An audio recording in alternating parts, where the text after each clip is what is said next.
Our society confuses love and lust. Unlike lust, God kind of love is directed outward toward others, not inward toward ourselves. It's utterly unselfish. When we fail to love, we break God's law. It's easy to say we love God when it doesn't cost us anything, no more than weekly attendance at our church service. But the real test of our love for God is how we treat the people right in front of us. We cannot truly love God while neglecting to love those who are created in His image. I'm inviting you to take a walk with me through the scriptures and let our love journey begin.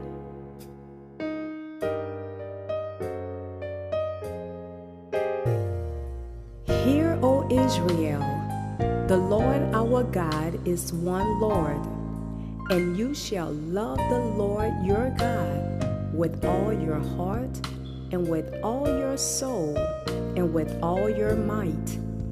And these words which I command you this day shall be in your heart, and you shall teach them diligently unto your children, and shall talk of them when you sit in your house, and when you walk by the way, and when you lie down, and when you rise up.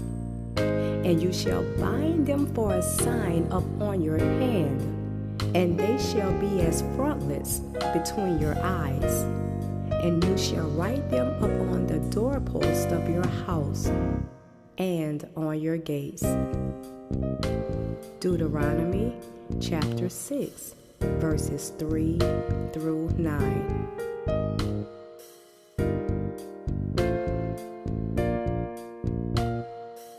Teacher, which is the greatest commandment in the law?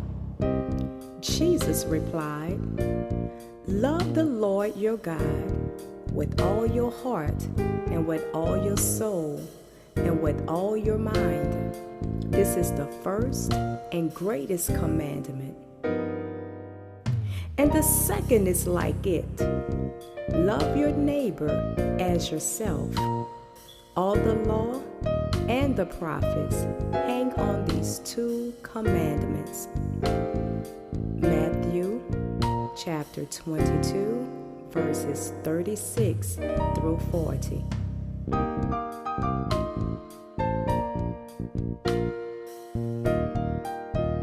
If anyone says, I love God, but keeps on hating his brother, he is a liar. For if he doesn't love his brother, who is right there in front of him, how can he love God, whom he has never seen? And God himself has said that one must love not only God, but his brother too. 1 John chapter 4, verse 7 through 21.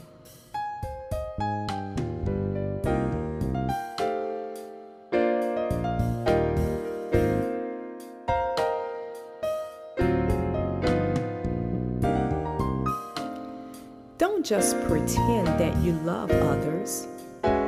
Really love them.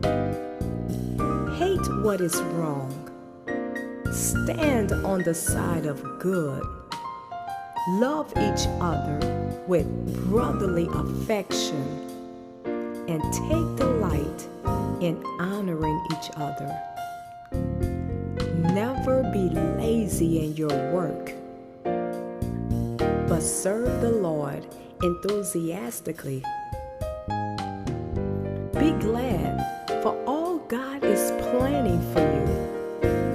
Be patient in trouble and prayerful always. When God's children are in need, you be the one to help them out. And get into the habit of inviting guests home for dinner, or if they need lodging for the night. If someone mistreats you because you are a Christian, don't curse him. Pray that God will bless him. When others are happy, be happy with them. If they are sad, share their sorrow. Work happily together. Don't try to act big. Don't try to get into the good grace of important people, but enjoy the company of ordinary folks. And don't think that you know it all. Never pay back evil for evil. Do things in such a way that everyone can see you are honest, clear through. Don't quarrel with anyone, but be at peace with everyone just as much as possible. Dear friends, never avenge yourselves. Leave that to God, for He has said that He will repay those who deserve it. Don't take the law into your own hands. Instead, feed your enemy if he's hungry. If he is thirsty, give him something to drink, and you will be heaping coals of fire on his head. In other words, he will feel ashamed of himself for what he has done to you. Don't let evil get the upper hand, but conquer evil by doing good. Romans, the 12th chapter, verses 9 through 21. Love is very patient and kind, never jealous or envious, never boastful or proud, never haughty or selfish or rude. Love does not demand its own way. It is not irritable or touchy. It does not hold grudges and will hardly even notice when others do it wrong. It is never glad about injustice, but rejoices whenever truth wins out. If you love someone, you will be loyal to him, no matter what the cost. You will always believe in him, always expect the best of him, and always stand your ground in defending him. All the special gifts and powers from God will someday come to an end, but love goes on forever. Someday, prophecy and speaking in unknown languages and special knowledge, these gifts, they will disappear. Now we know so little, even with our special gifts, and the preaching of those most gifted is still so poor. But when we have been made perfect and complete, when the need for these inadequate special gifts will come to an end, they will disappear. There are three things that remain: faith, hope, and love.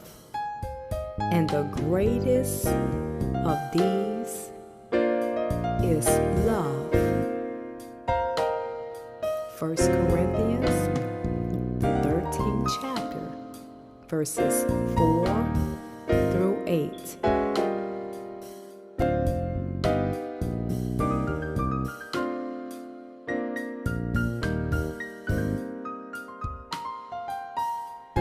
Who then can ever keep Christ's love from us when we have trouble or calamity? When we are hunted down or destroyed? Is it because He doesn't love us anymore?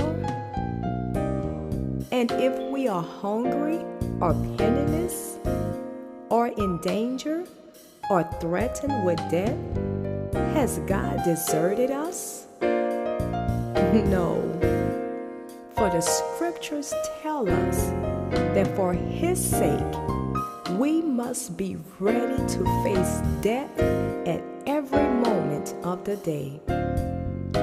We are like sheep awaiting slaughter.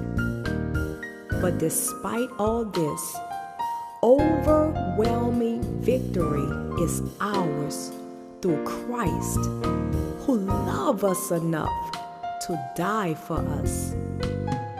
For I am convinced that nothing can ever separate us from His love. Death can't, and life can't. The angels won't, and all the powers of hell itself cannot keep God's love away. Our fears for today, our worries about tomorrow, or where we are high above the sky or in the deepest ocean, nothing will ever be able to separate us from the love of God, demonstrating by our Lord Jesus Christ when He died for us. Romans chapter 8, verses 35 through 39.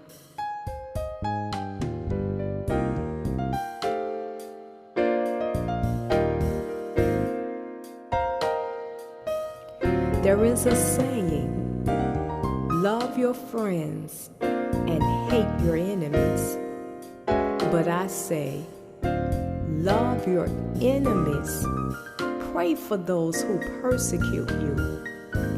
In that way, you will be acting as true sons of your Father in heaven. For He gives His sunlight to both evil and good, and sends rain on the just and on the unjust too. If you love only those who love you, what good is that? Even dishonest people do that. And if you are friendly only to your friends, how are you different from anyone else? Even the heathens do that. But you are to be perfect, even as your Father in heaven is perfect. Matthew chapter 5, verses 43 through 48.